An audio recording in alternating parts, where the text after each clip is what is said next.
वो हर हफ्ते 3 दिन रात के रोजे रखते थे, एक हफ्ते में, हर एक हफ्ते में, सोमवार से लेके संडे से लेके सैटरडे तक, सोम से संडे तक 7 दिन में 3 रोजे दिन रात के।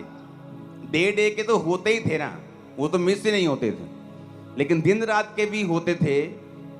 हर हफ्ते की मैं बात कर रहा हूं।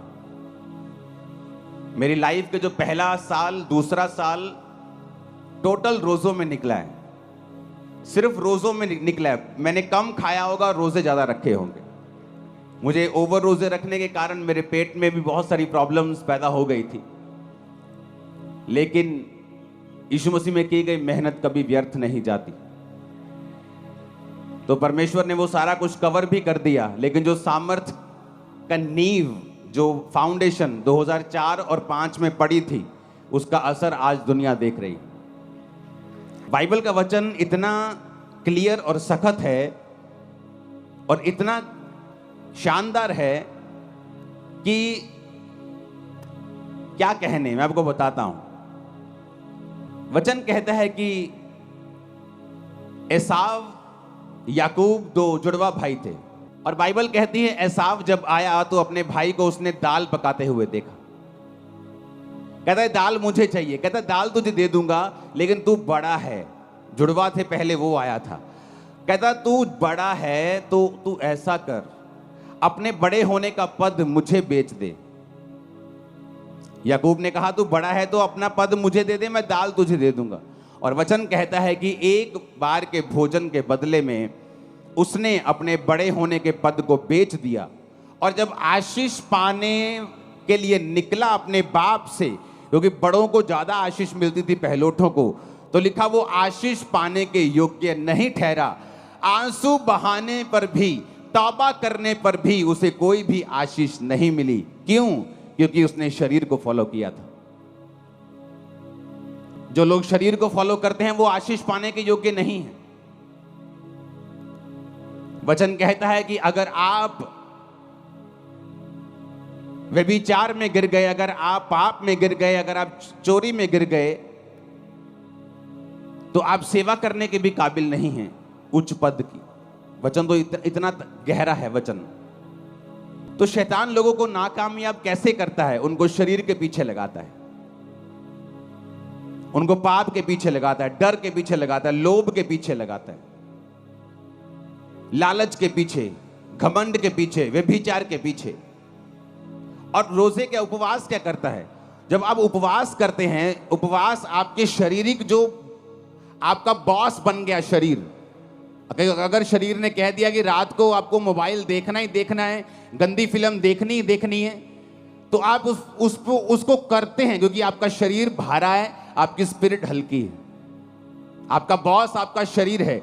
और इसीलिए जब आत्मिक कामों में आप जाते हैं, जब आपको एक ब्रेक थ्रू की जरूरत होती है, जब आपको एक हीलिंग की जरूरत होती है, जब आपको परमेश्वर का हाथ चाहिए होता है, तब क्या होता है? तब आप चाहते हुए भी कुछ नहीं कर सकते, क्योंकि आपकी आत्मिक जो जिंदगी है वो कमजोर है। और जब आपको जरूरत होती है आप कुछ कर नहीं पाते हैं।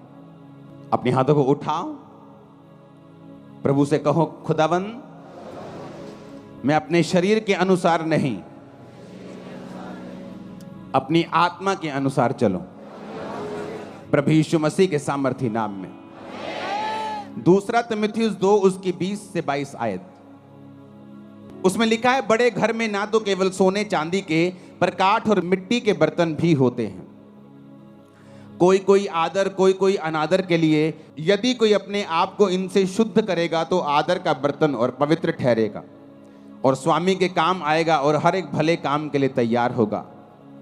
जवानी की अभिलाषाओं से भाग, और जो शुद्ध मन से प्रभु का नाम लेते हैं उनके साथ धर्म, विश्वास, प्रेम और मेल मिलाप का पीछा कर। परमेश्वर ने कहा बड़े घर में सिर्फ सोने और चांदी के ही नहीं, काठ और मिट्टी के बर्तन भी होते हैं। अब आपके घर में बहुत से बर्तन हैं। एक आपके घर में गिलास है, आपकी रसोई घर में, जिससे आप पानी पीते हैं। प्लेट पड़ी है जिससे आप खाना खाते हैं। एक बाल्टी ऐसी पड़ी होगी, वाटर कूलर पड़ा होगा जहां आप पानी स्टोर करके रखते हैं, उससे पानी पीते हैं। और एक कहीं नुक्कड़ में रसोई घर में एक कूड़ेदान का बर्तन भी पड़ा होगा, जहां हर तरह का कूड़ा, खराब वस्तु, खराब खाना, बिगड़ा हुआ खाना आप उस कूड़ेदान में डालते हैं। वचन क्या कहता है कि वो कूड़ेदान का जो बर्तन है वो भी उसी घर का है, और जो आदर का बर्तन है जो स्वामी के मुंह से लगता है वो भी उसी घर का बर्तन है। तो परमेश्वर ने कहा कि लोग है तो मेरे विश्वासी, है तो मेरे बच्चे, है तो मेरे ही घर के बर्तन, पर कोई तो आदर का बर्तन है और कोई निरादर का बर्तन है। और लिखा जो कोई अपने आप को इनसे शुद्ध करेगा, किन से? व्यभिचार से, पाप से, शरीर के कामों से, निंदा से, चुगली से, विश्वासघात, माता पिता की आज्ञाओं को ना मानना, ढीठ, घमंडी, लड़ने वाले, गालियां निकालने वाले। परमेश्वर ने कहा अगर तुम इन चीजों से अपने आप को शुद्ध नहीं करोगे तो तुम अनादर के बर्तन ठहरोगे, और अगर तुम अपने आप को इन चीजों से शुद्ध करोगे तो आदर के बर्तन ठहरोगे। अगर तुम आदर के बर्तन ठहरोगे तो स्वामी के काम आओगे। अगर तुम स्वामी के काम आओगे, उसके मुंह से लगाए जाओगे, तुम्हारी आशीषें अलग होंगी, तुम्हारी आशीषें दूसरों के जैसी नहीं होंगी, क्योंकि तुम आदर के बर्तन हो। लिखा है क्योंकि मनुष्य स्वार्थी, लोभी, डींगे मारने वाला, अभिमानी, निंदक, जिसे अपना ही स्वार्थ है, जो हर काम अपने ही फायदे के लिए करता है, लोभी है, लालची है, हर चीज को बेचना आता है उसे, डींग मार, वो चर्च में गए थे, अच्छा ठीक नहीं हुए, आ जाओ मेरी चर्च में, डींगे मारनी। खुदावंद का आत्मा यहां आपको हील करता है, मैं नहीं। आप गवाह होंगे, और आप गवाह हैं, लंगड़े चलाए जाते हैं और कोढ़ी शुद्ध किए जाते हैं। लेकिन आपने कभी ऐसा नहीं सुना होगा कि अगर चंगाई चाहिए तो सिर्फ मेरी चर्च में आओ। यह निशानी है कि वो पास तक गिर चुका है और वचन में नहीं। अभिमानी, निंदक, माता पिता की आज्ञा टालने वाला, कृतज्ञ यानी विश्वास, थैंक्स गिविंग ना करना, ऐसे दो तरह के लोग होते हैं। प्रभु के सामने कृतज्ञ, लोगों के सामने कृतज्ञ। प्रभु जो मर्जी कर दे उसका थैंक्स नहीं करते, अगली डिमांड, उसके अगली डिमांड, जो प्रभु ने पीछे किया उसका कोई थैंक्स नहीं, अगली डिमांड, उससे अगली, उससे अगली, उनको कृतज्ञ बोलते हैं। और ऐसे लोग भी होते हैं, आप अगर उनके लिए कुछ करेंगे, बोलेगे ले मैं तो इनका वर्कर हूं, ये तो इनका फर्ज बनता था करना। मैंने लाइफ में वर्कर देखे 30-30 साल से काम करते हुए, सेम सैलरी, धीरे धीरे सैलरी बढ़ रही है कछुए की चाल से, और कोई हेल्प नहीं की। मैंने देखे हैं वर्कर लोगों के घरों में काम करते, लोगों की जिंदगी में काम करते हुए। तो उसने कहा जब तुम्हारी हेल्प हो, जब तुम्हें कुछ मिले तो उसका थैंक्स करो, वो इंसान हो या परमेश्वर। अपवित्र, दया रहित, क्षमा रहित, दोष लगाने वाला, असंयमी, कठोर, भले के बैरी, विश्वासघाती, ढीठ, घमंडी, प्रभु के नहीं सुख विलास के चाहने वाले, भक्ति का भेष धरेंगे पर शक्ति को न मानेंगे, ऐसों से परे रहना। परमेश्वर ने कहा यदि तुम अपने आप को इनसे शुद्ध करोगे तो आदर के बर्तन ठहरोगे। पौलुस को देखो, कई बार हम दुखों से निराश हो जाते हैं कि परमेश्वर ये दुख क्यों आया, ये दुख क्यों है। 2004, 5, 2006, 2007, 8, 9 तक, 10 तक मैं हमेशा परमेश्वर के सामने कंप्लेंट ही करता रहता था, खुदावन ये मेरी लाइफ में प्रॉब्लम क्यों नहीं जा रही, सेवा में आने के बाद भी ये दिक्कत क्यों नहीं खत्म हो रही, ये मेरी लाइफ से क्यों नहीं जा रहा, ये संघर्ष खत्म क्यों नहीं हो रहा। आज हम पौलुस की पत्रियों को पढ़ते हैं। अगर हम पौलुस की पत्रियों को पढ़ते हैं, उन 13-12 जितनी भी 13 पत्रियां हैं, तो पौलुस की पत्रियों को पढ़ते पढ़ते हमें यह समझ आती है कि पौलुस ने अपनी 13 पत्रियों में एक ही बात की है, तुम्हारे कैरेक्टर को किस तरह से मजबूत रखना है, क्योंकि शैतान तुम्हारे कैरेक्टर को खत्म करके ही तुम्हारी लाइफ में काम करता है। और पौलुस ने कहां से ये पत्रियां लिखी हैं? जेल में से। जेल कैसे गया? सुसमाचार के लिए, अपने पाप के लिए जेल नहीं गया। वो लोग अपने पापों के लिए जेल जाते और बोलते कि मैं प्रभु के लिए जा रहा हूं, लेकिन बाइबल कहती है वो खुदावंद के कामों के लिए, लोग उससे जेलसी करते थे, वो जेल में गया। जेल में गया तो एक आम इंसान सोच सकता है कि अगर ये परमेश्वर का दास है तो फिर जेल में क्यों गया, फिर प्रभु इसको बाहर क्यों नहीं निकालता। लेकिन वचन में क्या लिखा है, वचन में लिखा है कि जब वो जेल में गया तो वो सारी पत्रियां उसने जेल के अंदर से लिखी। प्रभु को मालूम था पतरस की इतनी पत्रियां क्यों नहीं, क्यों मैं बताता हूं, क्योंकि पतरस बाहर से विकाई में था और हर टाइम बिजी रहता था, कभी वहां कभी वहां कभी वहां मीटिंग है, कभी वो विश्वासियों के पास, कभी उस कलीसिया के पास। उसकी केवल 2 पत्रियां बाइबल में है, पहला पतरस और दूसरा पतरस। अब जब सेवकाई में कोई तो चाहिए जो इस लेवल का हो, जो पतरस के लेवल का हो, जो यूहन्ना के याकूब के लेवल का हो, उसी की पत्रियां काम आएंगी। छोटे लेवल का कोई लिखेगा तो उसकी पत्रियों में वो बात नहीं होगी, वो पवित्र आत्मा की भरपूरी नहीं होगी। तो परमेश्वर जानता है कि पौलुस एक ऐसा जन है जो उस लेवल का प्रेरित है। और वचन क्या कहता है, वो जेल में गया और उसने पत्रियां को लिखा। परमेश्वर का उसको जेल में डालने का रीजन ये था कि आने वाले समय में इतनी सेवकाई का असर पतरस का नहीं हुआ जितना पौलुस का हुआ। आज हम किसकी पत्रियों को पढ़ के अपने कैरेक्टर को सही रखते हैं? पौलुस की पत्रियों को पढ़ के, हाँ या ना? पौलुस की पत्रियां पढ़ते हैं। आप तीमुथियुस पढ़ो, जहां उसने लिखा है अपने स्पिरिचुअल सन को, उसने कहा मैं अपने आत्मिक पुत्र तीमुथियुस को लिखता हूं, ये करना है, ये करना है, ये करना है। दूसरा तीमुथियुस कैरेक्टर के बारे में, कुलस्सियों कैरेक्टर के बारे में, थिस्सलुनीकियों कैरेक्टर के बारे में, तीतुस की पत्री, फिलेमोन की पत्री। अगर आप इन पत्रियों को पढ़ेंगे आपको कैरेक्टर नजर आएगा कि पौलुस ने कैरेक्टर के विषय में बहुत सी बातें की हैं। हालेलुया। लेकिन कैसे की? बाइबल कहती है हर एक चीज मिलकर भलाई को पैदा करती है जो प्रभु यीशु से प्यार करते हैं। उसने अपने आप को पवित्र रखा, फास्टिंग में रखा, प्रेयर में रखा और जेल से पत्रियां लिखी जो आज तक हम पढ़ के आशीष पा रहे हैं। अपने हाथों को उठाओ, बोलो हर एक दुख के लिए जो खुदा की मर्जी से आया, मैं खुदा का थैंक्स करता हूं। ऊंची आवाज में बात करो, थैंक्स करो ऊंची आवाज में। और पिता मैं विश्वास करता हूं कि आप कुछ बड़ा करेंगे उन्हीं दुखों के बीच से, यीशु के नाम में। अब हम फास्टिंग क्यों करते हैं? जब शरीर आपका स्वामी है, आज आपको रोजा रखना है 5 बजे तक, लेकिन सुबह आपको इतनी भूख लगी छोले भटूरे देख के कि आपने अपना रोजा खोल लिया, क्योंकि आपका शरीर आपका स्वामी है।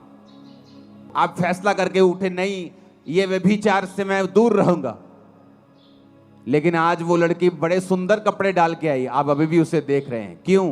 क्योंकि आपका शरीर आपका स्वामी है। जब आपका शरीर आपका स्वामी है तो आपकी लाइफ में वो काम नहीं हो सकते जो आपको बंधनों से मुक्त करेंगे, फ्री मैन आपको करेंगे, एक लेवल तक आपको लेके जाएंगे। आप कभी उस लेवल तक नहीं आ सकते क्योंकि आपका शरीर आपका स्वामी है।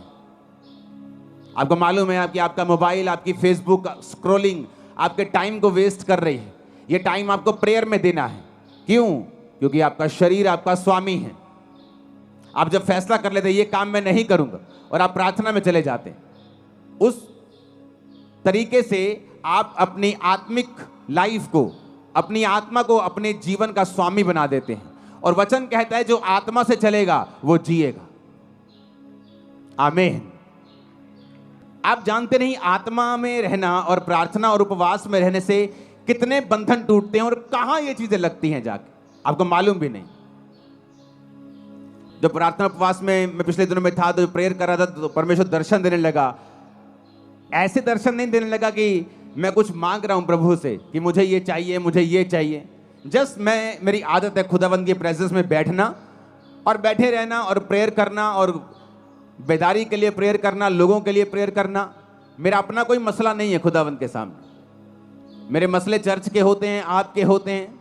आप यहाँ काउंसलिंग के लिए आते हैं, आपके केस मोबाइल पे मेरे पास आते हैं। जब उनसे हल नहीं होता डायरेक्ट मेरे पास आते हैं तो मैं लिख के भेजता हूँ, इसको ये कहना है, ये कहना है, या सिर्फ ले हैंड में खड़ा करो, या इसको रोजे रखवाओ, या मुझसे मिलाओ, इसे ऑफिस भेजो। तो मेरा मसला सिर्फ आपके साथ होता है। आप प्रभु की प्रेजेंस में होते हैं, परमेश्वर आपकी लाइफ को फ्रूटफुल बनाता है, इफेक्टिव बनाता है। वो आपके बिजनेस के बारे में आपको दर्शन दे सकता है, आपका बेटा जो बचा नहीं है, नशे करता है, उसके बारे में आपसे बात कर सकता है। आपकी वाइफ के बारे में, आपके हस्बैंड के बारे में, आपके बच्चों के बारे में, आपकी सेहत के बारे में, किसी भी बारे में वो आपसे बात कर सकता है। जो चीज कमजोर है, शैतान के हाथ में है, बंधन के नीचे है, उसके बारे में प्रभु आपसे बात करता है। इसलिए तो वचन में लिखा है कि मैं अपने वचन को भेज के अपने लोगों को चंगा करूंगा। जैसे आप बिजली का बिल भरने, पुराने टाइम में लोग लाइन में लगते थे, पता नहीं आज लगते हैं कि नहीं लगते, ऑनलाइन हो जाता सब कुछ, लेकिन लाइन में लगते। तो आप लाइन में तो लगे हुए हो, छुटकारे की लाइन में, हीलिंग की लाइन में, लेकिन जब तक आप फास्टिंग, उपवास, प्रार्थना, तौबा, शरीर के कामों से मुक्त होकर प्रभु के सामने समर्पित आप नहीं होंगे, तब तक आप लाइन में तो हो पर आपका नंबर नहीं आएगा। लाइन में तो लगे हुए हो, चर्च तो जा रहे हो, पता सब कुछ है, प्रभु की दया भी है, लाइन में लगे, ये भी एक फजल है, प्रभु को जानते हो, ये भी एक अनुग्रह है। लेकिन रियल छुटकारा, नंबर कब आएगा? जब तुम इन बातों को फॉलो करो। ऊंची आवाज में हालेलुया बोलो। और जब हम उपवास करते हैं क्या होता है? उपवास हमारे शरीर के जो बॉसपन है, उसका जो बॉसी शरीर है, जो मालिक बनता है, वो उसके मालिकियत को खत्म कर देता है। जो शरीर का प्रभाव है, पाप का प्रभाव है, गंदगी का प्रभाव है, नेगेटिविटी का प्रभाव है। मुझे आज भी याद है 2004 में जब मैं परमेश्वर में आया तो शैतान मेरे पे अटैक करता था बहुत। वचन जानने के बाद भी, प्रार्थना करने के बाद भी, सिर्फ 1 2 3 4 महीने ऐसा हुआ मेरे साथ। तो जब वो अटैक करता था मेरे पे कभी कभी, तो पवित्र आत्मा मुझे पता क्या बोलता था? मुंह से बोल। मैंने फास्टिंग स्टार्ट कर दी। खाना 6 बजे खाया है, शाम को 7 बजे, 10 बजे है रात के अभी, लेकिन मेरे मुंह से निकलता, मैंने मेरी अभी से फास्टिंग स्टार्ट। जब मैं मुंह से निकालता था, प्रार्थना में बैठता था, शैतान के अटैक कम होने लगते थे। सिर्फ मुंह से निकाला, फास्टिंग स्टार्ट है। मैं फास्टिंग से, प्रेयर से, उपवास से शैतान के ऊपर मैंने फतह पाई। जब आप फास्टिंग करते हैं, आपका जो शरीर बॉस है, उसकी जो मालिकियत है, बॉसीपन है, वो खत्म होता है। वो कम शरीर जो है, उसकी जो इच्छाएं हैं, वो आप देखना फास्ट रख के, खासकर जो लोग दिन रात के फास्ट में, दिन के फास्ट में ये इतना प्रभावित नहीं होता।